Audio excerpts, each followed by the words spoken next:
Ngayon ay December 31, 2025. Akit tayo ng Mount Samat or yung dambana ng Kagitingan.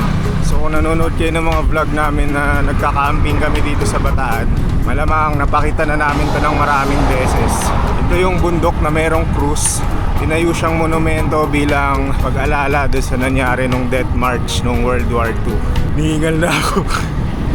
So kahapon nandito na ako, umakyat na rin ako doon. Kaya lang wala akong dalang camera. Kaya ngayon, aakyat na naman tayo. Pero iba-vlog na natin para maniwala yung mga tao.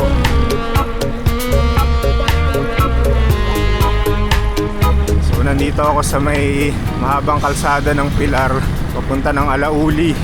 Pinabagalan ko lang dahil matinding ahon yun. Ganda ng view.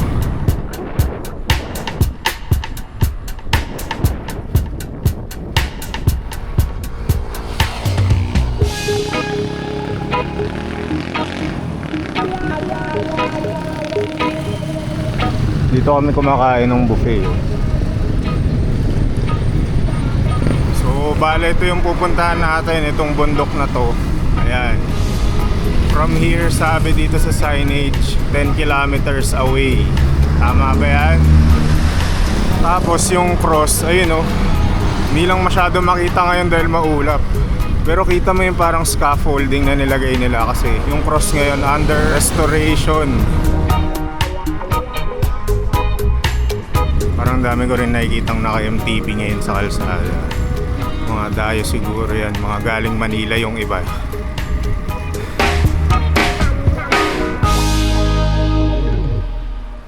Yung cross na yan, kung nakikita nyo, yan yung akitin natin. Hindi makita kasi natatakpan siya ng ulap. Mukhang hindi pabor sa atin ang Panginoon. Ayaw niya ipakita ang cross. Kahapon kitang kita siya. Sana kita rin ngayon mamaya. Mamaya, try natin umakyat.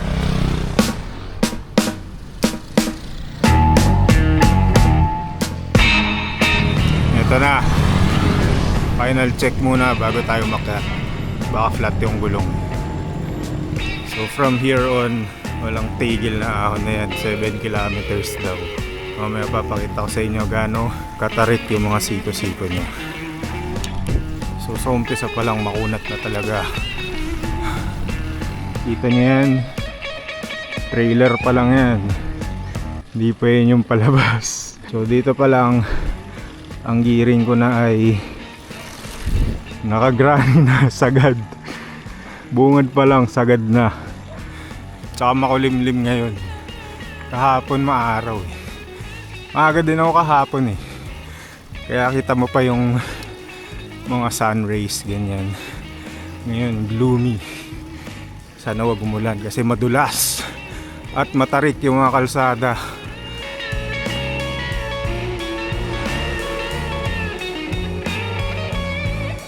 At may puno ng mangga na bumuwal siguro, pero tumubo pa rin. May pahingahan po. At eto na, isa sa mga makakating ahon. Kahit yung trike, hirap na hirap oh. Nag-shift siya midway. Land Cruiser. Sana may ganun ako. Dito meron silang mga resting area para atado sa mga nagtitrail, yung mga nag-hike. Marami kayo may kitang ganyan. Tapos may numbering siya. Tapos may mapa. Naka-indicate din kung gaano kalayo ka pa sa tuktok.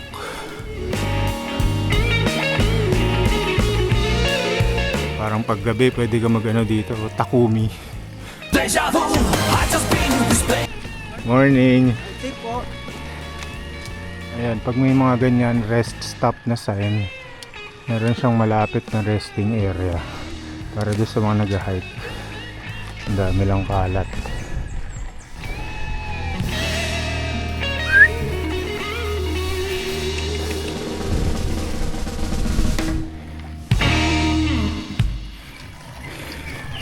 Grabe yung parusa to ah. This way to Mount Samat Flagship Tourism Enterprise Zone. Sobrang hirap ng ahon, di na ako marunong magbasa.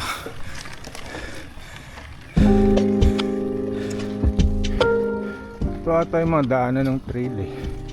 Mga pwede pumasok yun. Morning. Kita nyo yun, pababa na siya. Sabi doon sa mapa, 4.21 kilometers sa taas from here. Tapos ito na yung siko na nakakainis. Kailangan pigayin. Kailangan ilabas lahat ng nen, ng hockey, ging super saiyan, lahat na. Tapos may isa pa, back to back.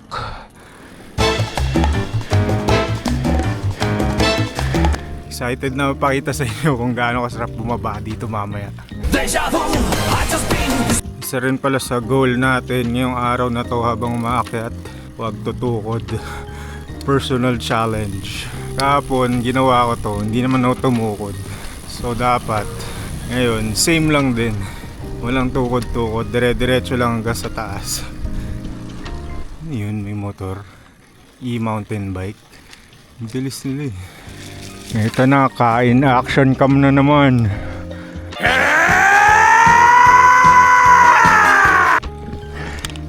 So sa mga ganong ahon natin, tinitipid yung lakas natin.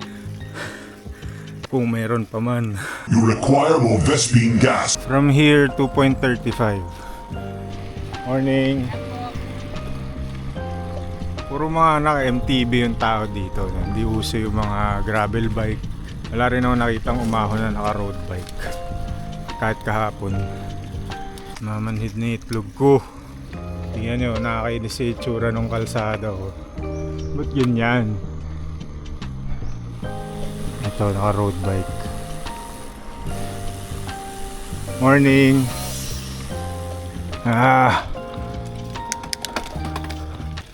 Sagad na. Aray ko. Naalala ko na to. Malapit na tayo. 1.4 kilometers. Tapos dito yan, may maikling recovery. Sino kaya nagwawalis dito? Ang dami yung wawalisin.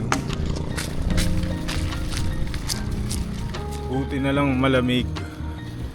Dahil kung mainit, kanina pa tayo natigok dito. Ito na yung pangalawa sa huling ahon. Kakanan ka dyan, tapos diretso. Tapos yung last ahon, pakaliwa. Yung mga gumawa ng kalsada na itong Mount Samat, lahat ng may hirap na ahon, nilagay nila sa dulo. Ito na. Pag kumaliwa ka dyan, malaking curving road yan.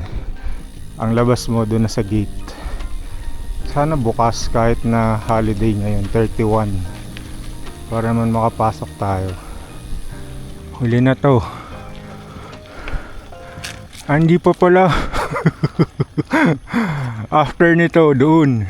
Pero sabi dito sa huling resting pot, 0.3 kilometers. Tara na. Huling kaliwa. Igapang na natin to. Ito yung pinakamahirap ahunin na part. Di ko alam bakit. Maikli lang pero makunat. Oh, parang hinahatak pa baba.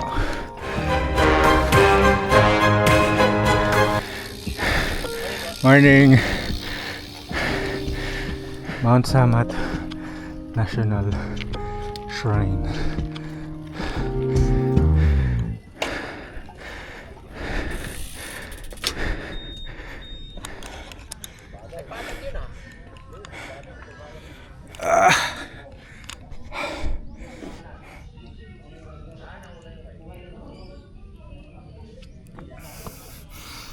Pwede raw iwan yung bike, sila raw magbabantay. Pasok tayo sa loob. Tapos sa mismo boss din po. Boss, iwan ko lang doon. Saglit lang ako. Salamat. Bali sa ground lang sir. Bait naman ni Manong, dilibre tayo ng entrance na 50 pesos.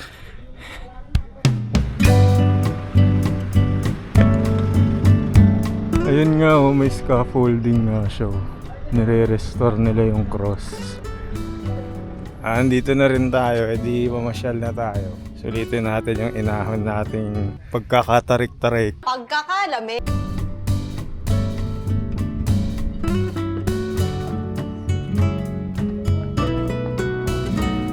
Mas nakakapagod po umakyat ng hagdan kaysa sa umahon ng nakabike. So itong flag na to, hindi nila to binababa. Nasa batas daw.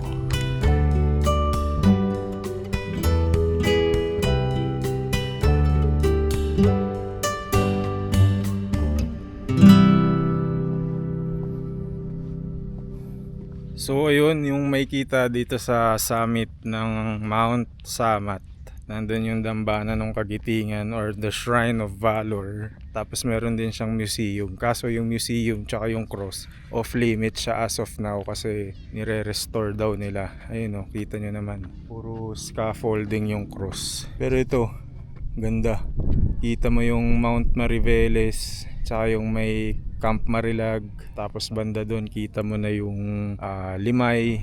Siguro kung malinaw na malinaw yung araw ngayon, kita mo rin yung skyline ng Metro Manila. At nandito tayo kanina, umaahon tayo dyan sa mapunong lugar na yan. Umahon tayo ng mga 5 kilometers with 400 meter elevation para makaabot dito sa tuktok ng Mount Samat. Hindi ko alam kung kailan nila ulit to ibubukas, pero sana next na balik natin with friends, open na siya. Nung bata ako, naalala ko, nakakit ako dito sa cross na yan. Merong elevator. Tapos dun sa yung horizontal bars nung cross, meron siyang bintana, dulot-dulo. Pwede ka sumilip.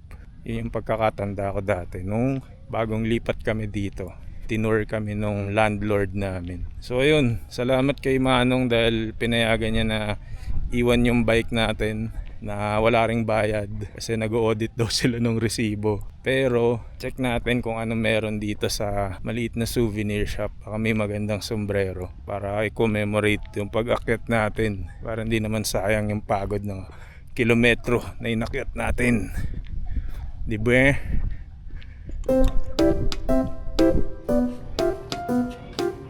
$50. Balot natin siya. Hindi, wag na, okay lang. Ito ate.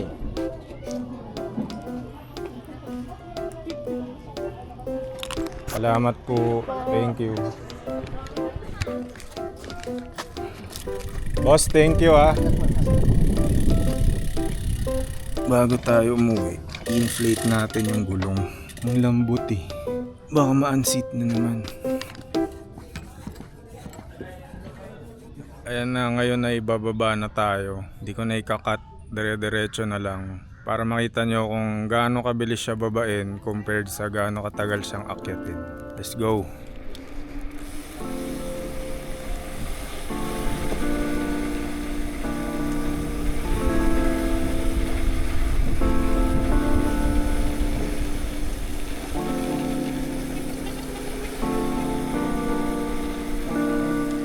Wait, yung helmet ko pala hindi naka-strap.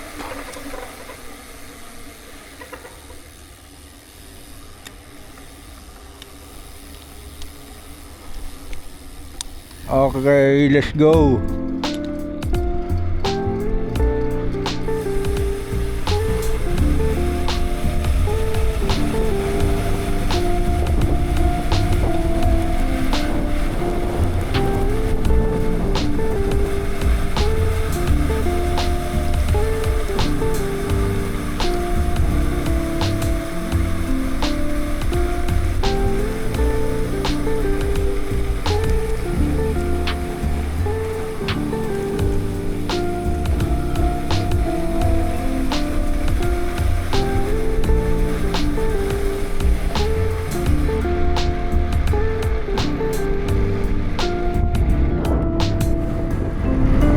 Nakakaubos na ng brake pads. Paano kaya ito bababayin kung naka-pixie ka? Simplar, nagawa na ron eh.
moments na kailangan mo pa rin pumedal kasi ang lakas ng headwind.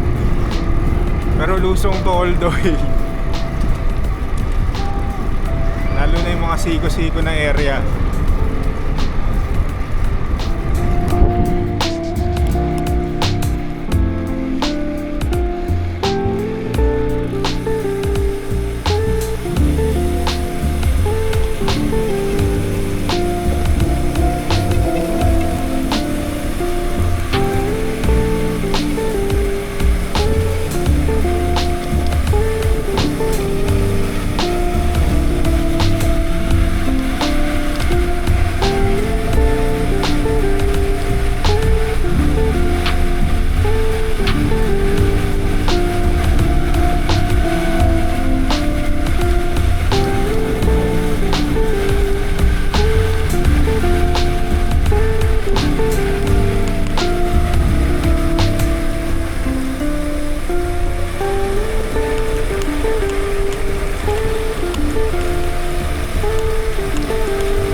Ubos ang brake pads.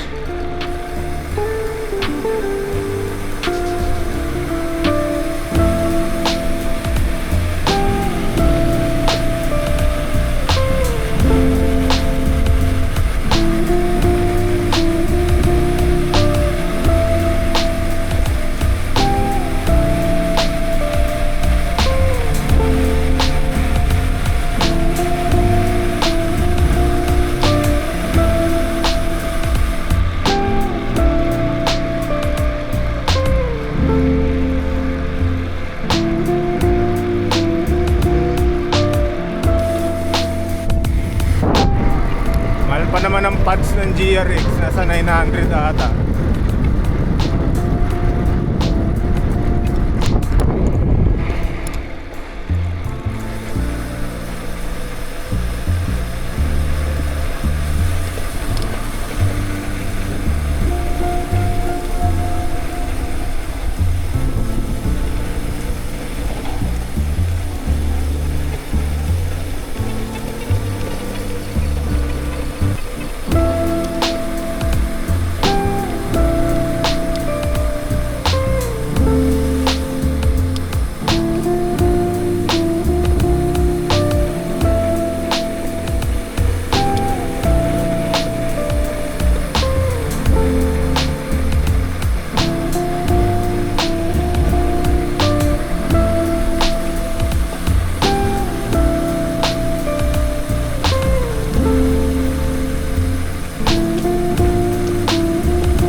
sa kamay.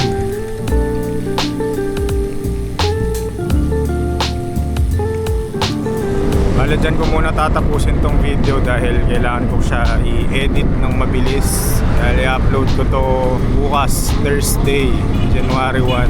Like, comment, and subscribe. At salamat sa panonood. And share nyo tong video na to, okay? Thank you.